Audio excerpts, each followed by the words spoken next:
5 más que están terminando sus APIs todavía, dicen, terminando sus APIs.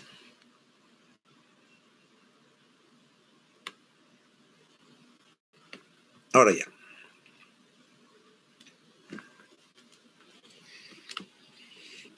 Decíamos entonces que después de los procesos infecciosos o cualquier causa que exista inflamación o problemas de huesos, la inflamación es sumamente grave, ¿no? Es lo que más te daña, es el proceso inflamatorio.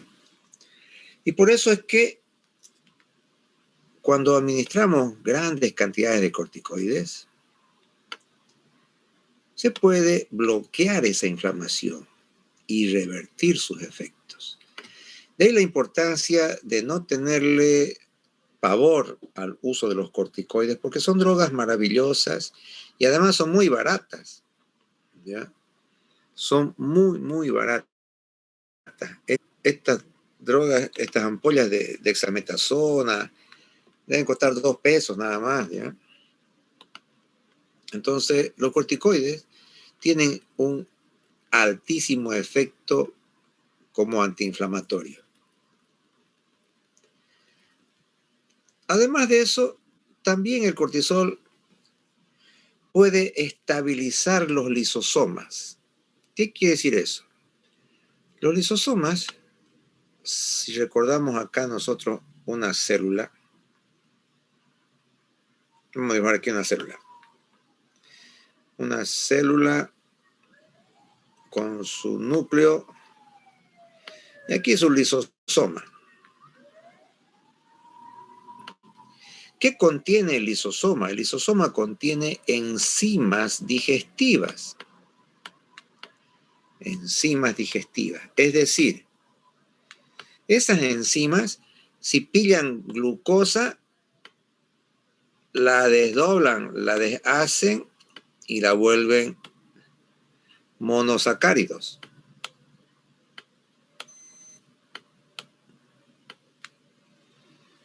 Monosacáridos si pillan hidratos de carbono. Hidratos de carbono los vuelven monosacáridos. Si pillan grasas, los vuelven ácidos grasos y glicerol. O sea, los descomponen, los destruyen, volviéndolos sus componentes esenciales. Es como si pilla una pared, la deshace y te la deja en ladrillos nomás, ¿no? Eso es lo que hacen las enzimas digestivas. Si pilla proteínas, la deshace y la vuelve aminoácidos.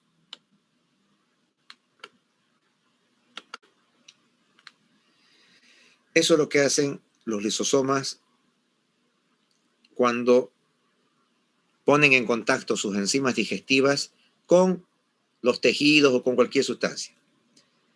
Entonces, cuando una persona está con alguna enfermedad muy grave y empieza a disminuirle el oxígeno, ya no le llega buena cantidad de oxígeno a la célula, cuando están muy graves, cuando están comatosos, cuando están sépticos, cuando están en shock. Entonces, llega un momento en el cual esa hipoxia, ese daño, hace que estos lisosomas se abran y dejen salir sus enzimas digestivas. Y esas enzimas digestivas, ¿qué van a hacer? Van a destrozar, van a matar a toda la célula, a todos los organelas que tenga la célula. ¿Ya? Y por eso es que el corticoide permite estabilizar esas membranas lisosómicas que se pueden dañar por una inflamación muy acentuada.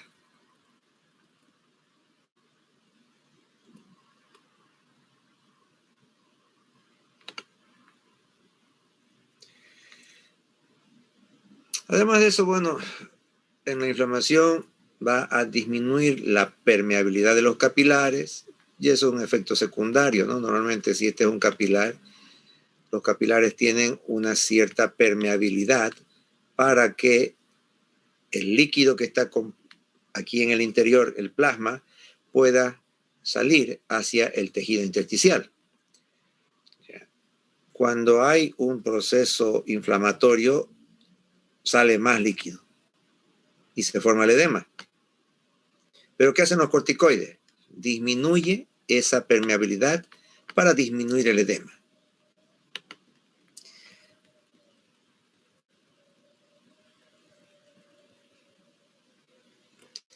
También el cortisol, hemos dicho, inhibe el sistema inmunitario. Y es por eso lo que le tienen miedo los médicos. Pero esa función es también importante cuando, por ejemplo, tienen que actuar en aquellas personas que les han puesto un trasplante. ¿Ya? Si le trasplantamos un riñón a una persona, el sistema inmunitario de la persona, ¿qué va a hacer el riñón? Lo va a rechazar, pues lo va a destruir. Y para que no se destruya ese trasplante, le damos corticoides y inhibimos su sistema inmunitario y con eso ya no va a haber el rechazo del riñón, ya no va a rechazar sus trasplantes y no se va a morir. También reduce la fiebre porque disminuye la liberación de interleucina 1. Entonces, esos son efectos del corticoide. Va a resolver la inflamación, como hemos dicho.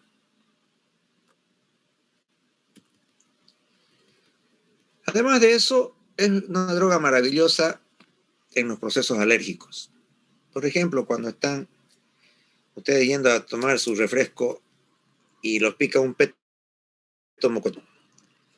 Entonces, a algunas personas no le pasa nada, ¿no? Les duele un poquito nada más y listo. Pero hay otras personas que tienen una predisposición alérgica especial.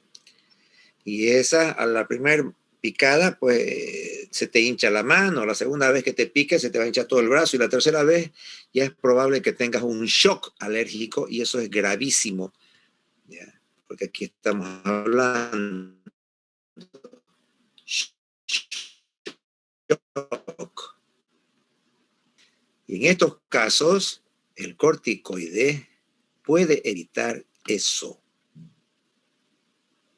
¿Ya? Fíjense cómo es de importante. Cuando hay alergias por las vacunas, por ejemplo, puede salvarle la vida con corticoides o con adrenalina. Así que ténganle más consideración y respeto al corticoide, porque son drogas que salvan vidas. Fíjense cómo en las reacciones alérgicas, graves reacciones alérgicas, el corticoide puede salvar vidas. Y más aún cuando es barato, pues, ¿no?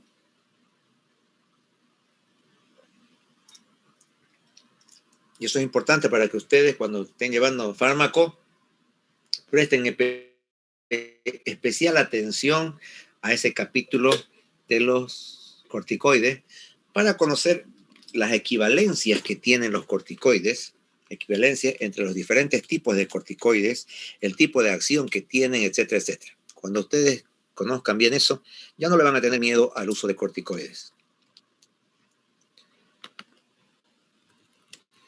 Entonces hemos dicho, van a disminuir la inmunidad en los procesos infecciosos. Por eso le tienen miedo.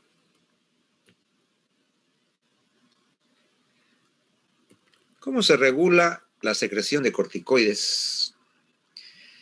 Como hemos dicho entonces, por retroalimentación negativa, ¿no? O sea, dependiendo de los niveles de corticoides, la adenohipófisis va a regular la cantidad a través de su adrenocorticotropina o ACTH.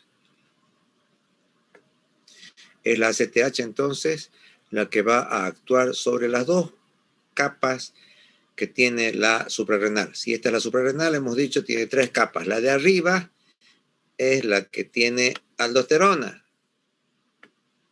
Aldosterona. A esa no le hace nada. Pero la del medio, que produce glucocorticoides, sí se estimula por ACTH. Esta es la del medio. Y la de abajo, que tiene hormonas sexuales y corticoides, también se estimula por ACTH.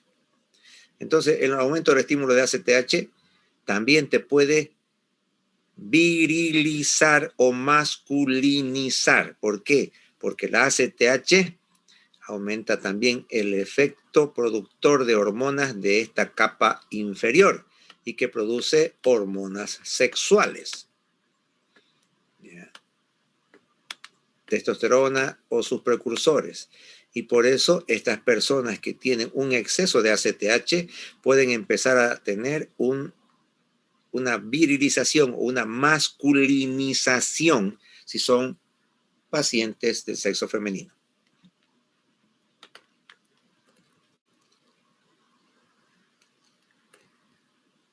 La química la leen ustedes. La liberación es con la ACTH. Esteroides a través de la PMP. El estrés psicológico va a aumentar la secreción de ACTH, ¿no? Esto que hemos visto, solo que se ha visto que como el estrés aumenta tu ACTH, y si aumenta la ACTH, va a aumentar la secreción de corticoides. Y si aumenta la secreción de corticoides, retroalimentación negativa para bloquear. Pero imagínense ustedes que están en la guerra. Y en la guerra pues van a estar ustedes en estrés todo el día, ¿no? Toda la noche y el día siguiente igual, y al otro día igual. Entonces, si seguiría su ritmo normal de que el estrés aumenta la ACTH y la ACTH aumenta los corticoides, y al aumentar los corticoides habrá retroalimentación negativa y disminuirá el corticoide. Pero eso es peligroso, pues no, si están en la guerra. Entonces se ha visto que cierto tipo de estímulos como en estos, que son los estímulos estresantes psicológicos, no hace mucho efecto la retroalimentación negativa.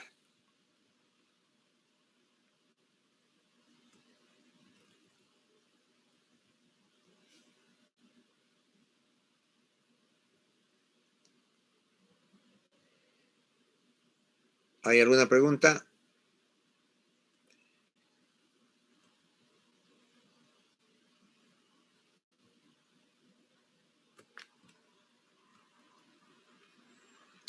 Los andrógenos suprarrenales, como hemos dicho entonces, son hormonas sexuales masculinas.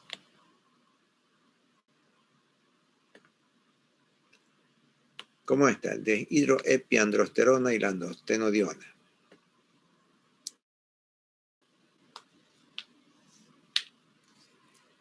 ¿Ya? Y hemos visto que en la parte inferior de la corteza suprarrenal se producen este tipo de hormonas,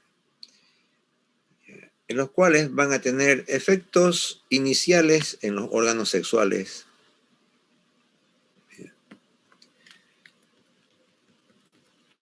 Tanto masculinos como femeninos.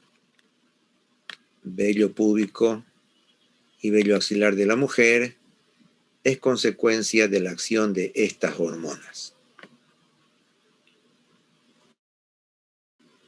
Estos andrógenos se pueden transformar en testosterona. Y obviamente esta testosterona es la que puede masculinizar las mujeres cuando existe secreción en mayor cantidad.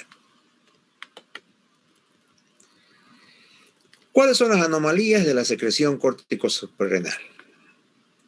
Una de las anomalías es cuando no funciona, o sea, la insuficiencia córtico-suprarrenal.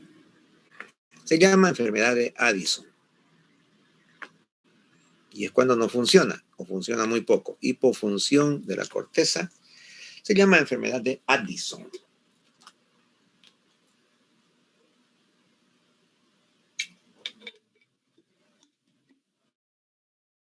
Entonces, en esta enfermedad, la corteza no puede fabricar las hormonas.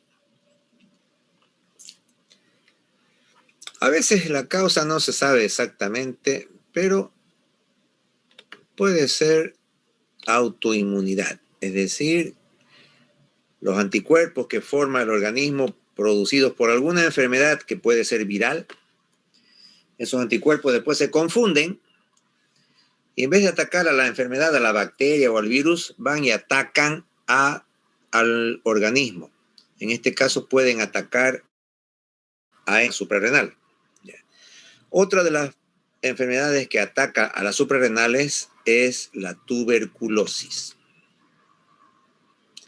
Y finalmente los tumores, que bueno, eso atacan cualquier lugar, ¿no? Pero en ese orden está citando el libro las causas por las cuales se puede destruir o volverse insuficiente la corteza suprarrenal.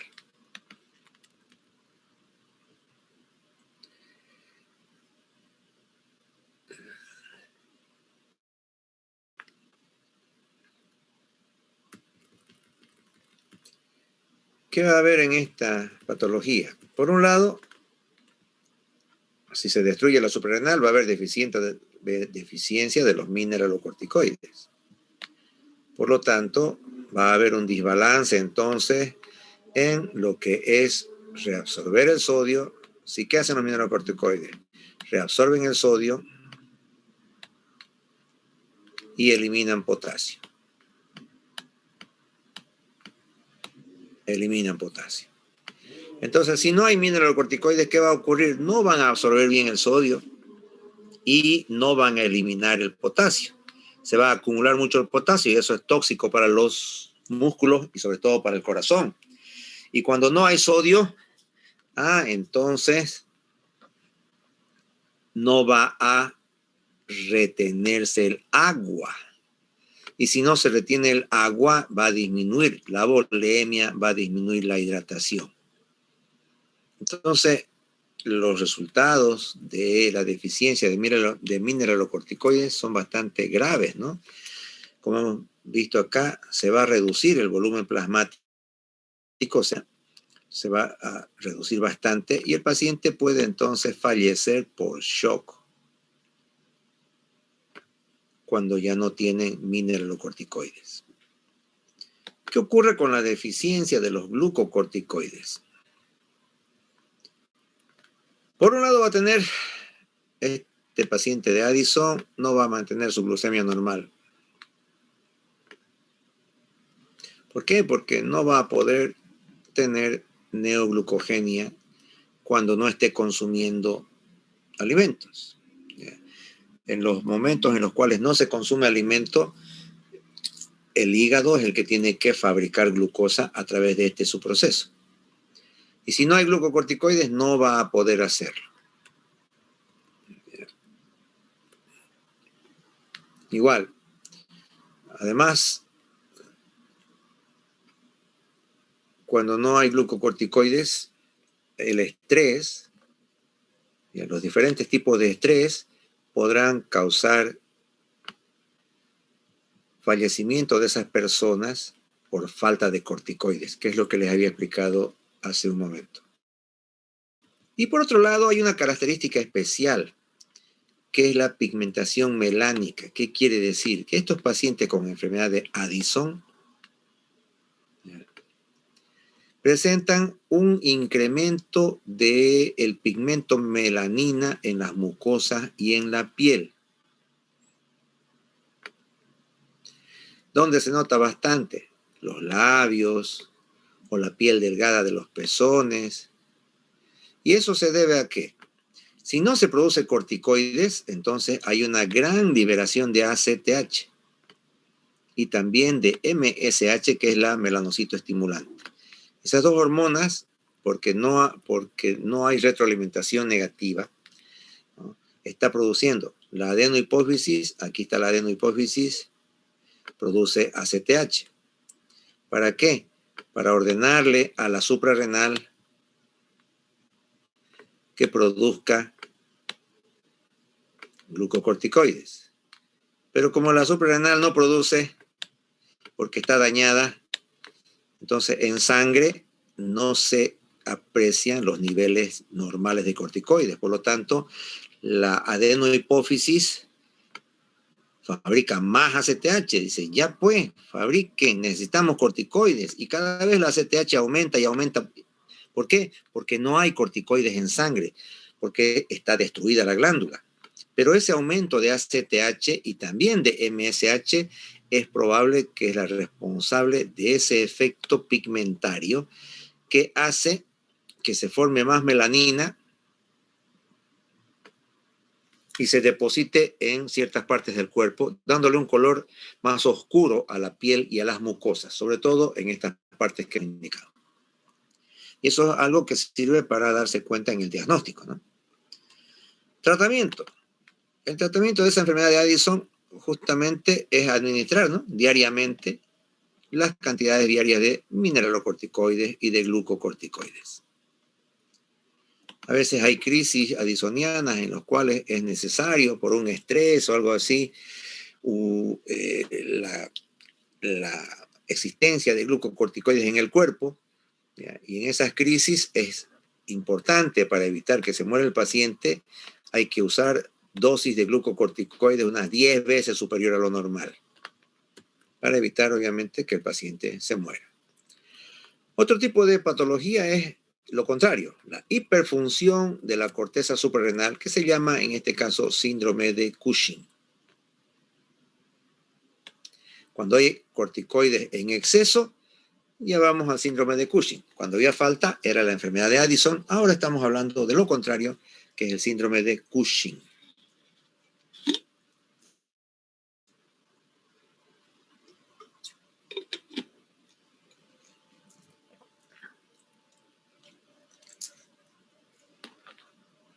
Entonces, estas anomalías por estos efectos hormonales se llama síndrome de Cushing.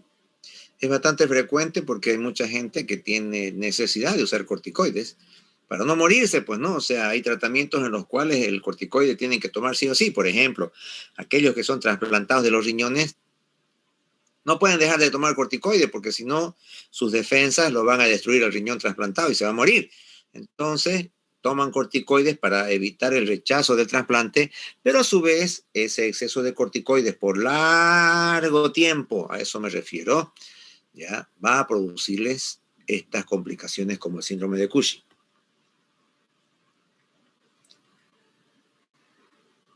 O además puede haber, bueno, cierto tipo de tumores en la adenohipófisis que van a segregar mucha más ACTH y eso va a causar que la suprarrenal empiece a hiperplasiarse y a excederse en su producción de corticoides.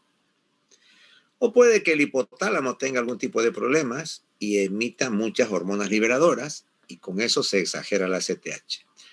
O a veces hay secreciones ectópicas de ACTH por, curiosamente, tumores de otra parte del cuerpo, como por ejemplo algún tipo de tumores malignos o carcinomas en algunas partes del abdomen. O tumores en la misma corteza suprarrenal.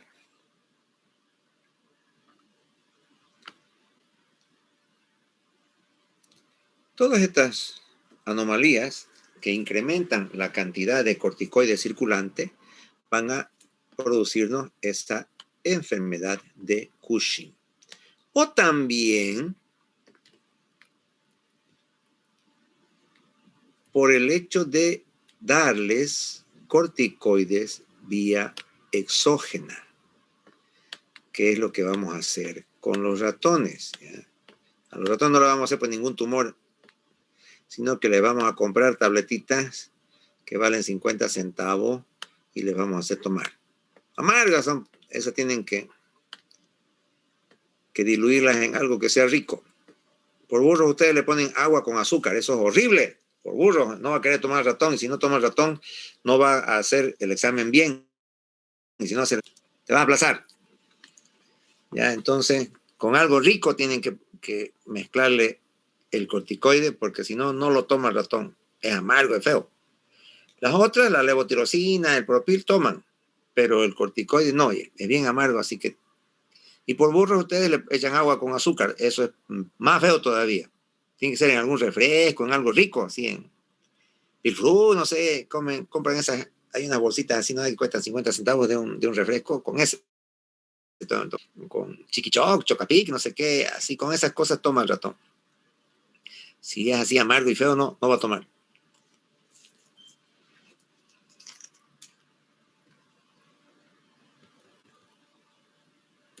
Entonces aquí está hablando justamente de los diferentes tipos de corticoides que podemos ir usando. Y eso ya leen ustedes. Está citando dexametasona, y sus demás efectos característicos que tiene cada una de esas enfermedades.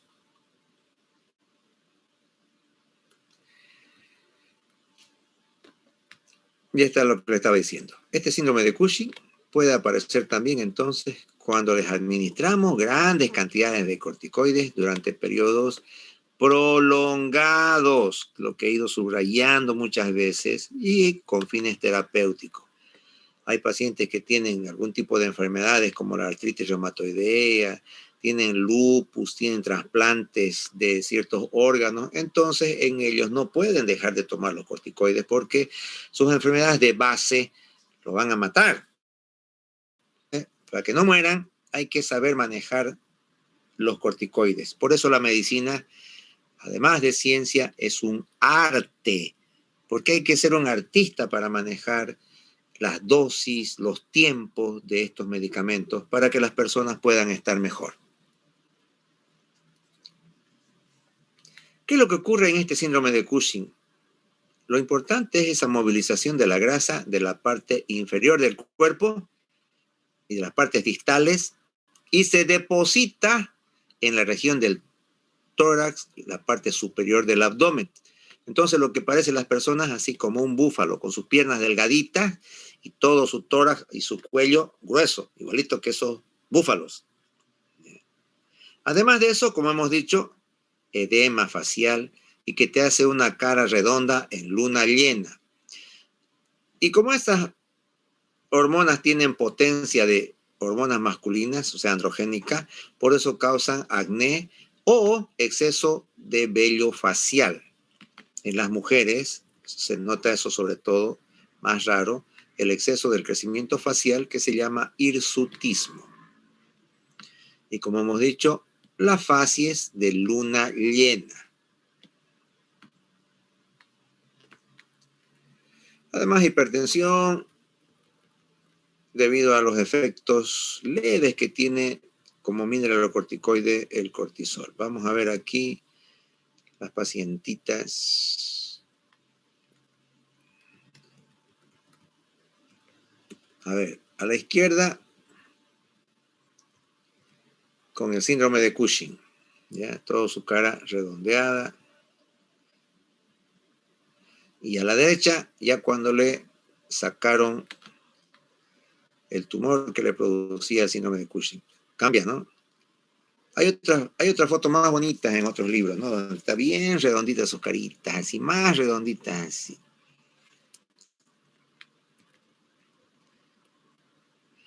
Entonces, a la izquierda, con el síndrome de Cushing, y a la derecha, después de que le sacaron la suprarrenal.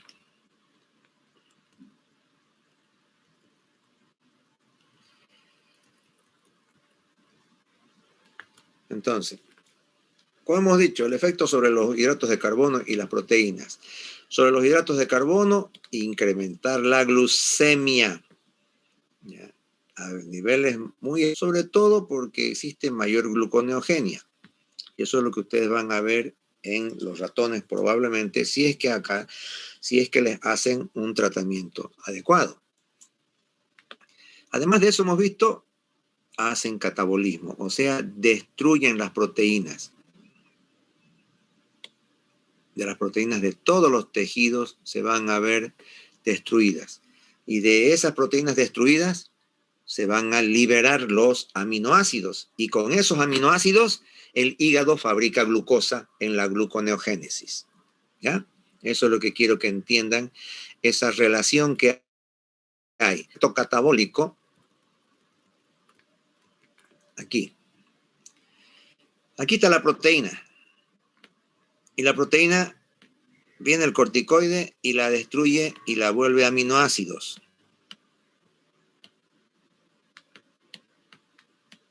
Aminoácidos.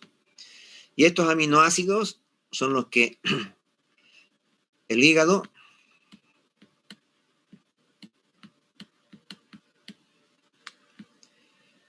junto con las grasas las vuelve glucosa.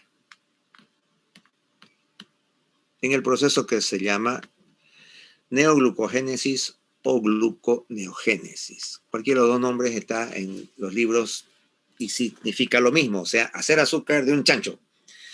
¿Y de dónde salen las proteínas? De lo que el efecto catabólico, este catabolismo, hace que las proteínas ya formadas en el cuerpo se destruyan y entonces aumentan mucho los aminoácidos en sangre. Y eso es lo que aprovecha el hígado y los corticoides para volverlos glucosa en exceso. ¿Cuál es el tratamiento del síndrome de Cushing? Obviamente, si es que hay un tumor en la suprarrenal, pues hay que extirparlo, ¿no?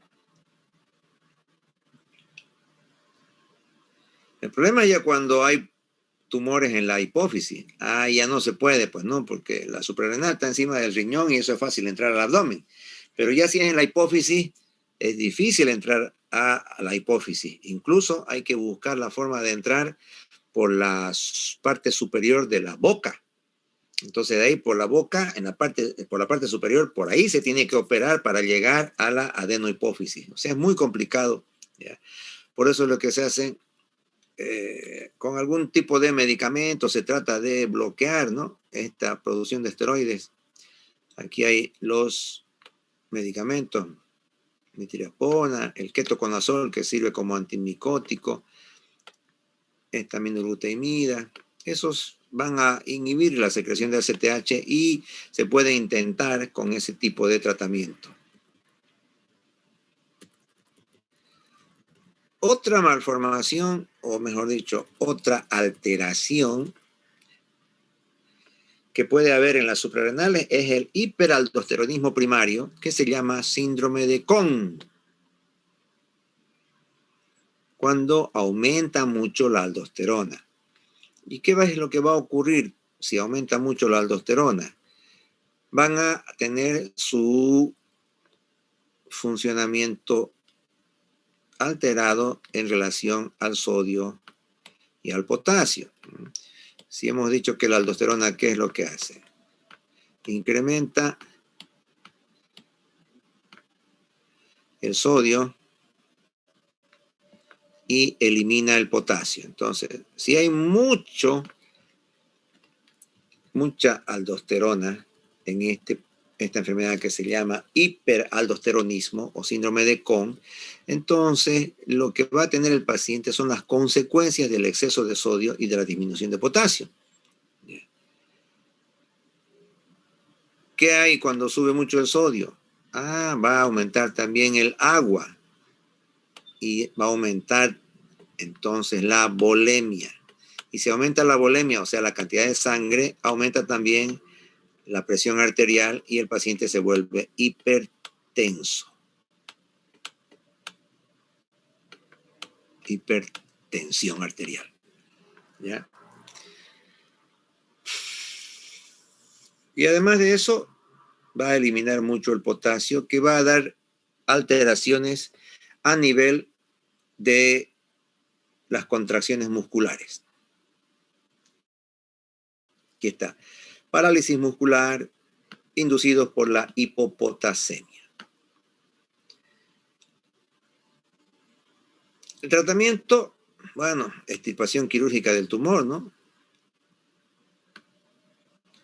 O si no, darle algún tipo de medicamentos antagónicos como la espironolactona, que es un diurético, que puede ayudar también. Síndrome adrenogenital. A veces estos tumores de la corteza van a segregar mucho andrógeno, ¿no?, de la parte inferior de la corteza. Y estos andrógenos, ¿qué van a producir? Efectos virilizantes intensos. Si el problema es en la mujer, entonces ella va a tener un crecimiento de la barba, la voz va a ser así más masculina, incluso al igual que los hombres va a poder perder el pelo, ¿ya? Y una distribución masculina del vello corporal, del vello pubiano, ¿no? Va a tener igual crecimiento de sus órganos sexuales y el depósito de proteínas de la piel va a tener un tipo masculino, ¿no? O sea, todo su cuerpo se va a virilizar.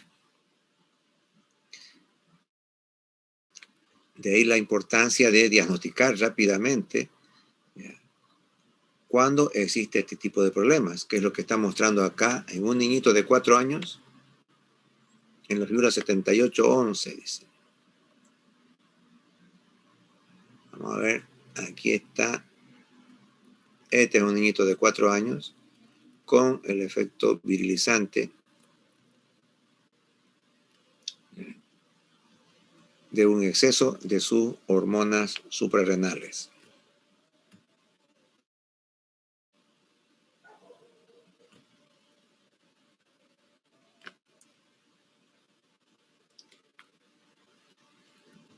Entonces, vamos a ver, aquí están.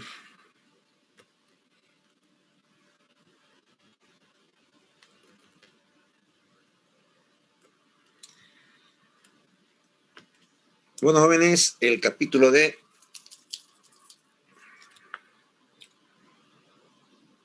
hormonas, hasta aquí llega en el libro. Tengan estos conceptos bien claros. Con esto de síndrome adrenogenital, ahí acaba el capítulo este. Empiecen a leer porque vamos a dar examen seguramente cuando concluyamos todo lo que es esto de hormonas y algo más de recién nacido. Probablemente ya tengan que dar algún primer parcial.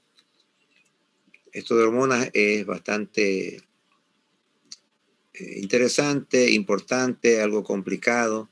Por eso es bueno que vayan ustedes leyéndolo ya con calma desde ahora, ya vayan aprendiendo porque tenemos bastantes capítulos que ya hemos ido llevando. Y para que no se atrasen y no estén estudiando a última hora, entonces vayan leyendo porque hay muchos repitentes del año pasado. ¿Ya? Así que no es bueno que sigan repitiendo, pues se van a llenar mucho acá en este curso y vamos a tener que hacer 2 grupos. Pero si no aprenden, vamos a tener que hacerlo, ¿no?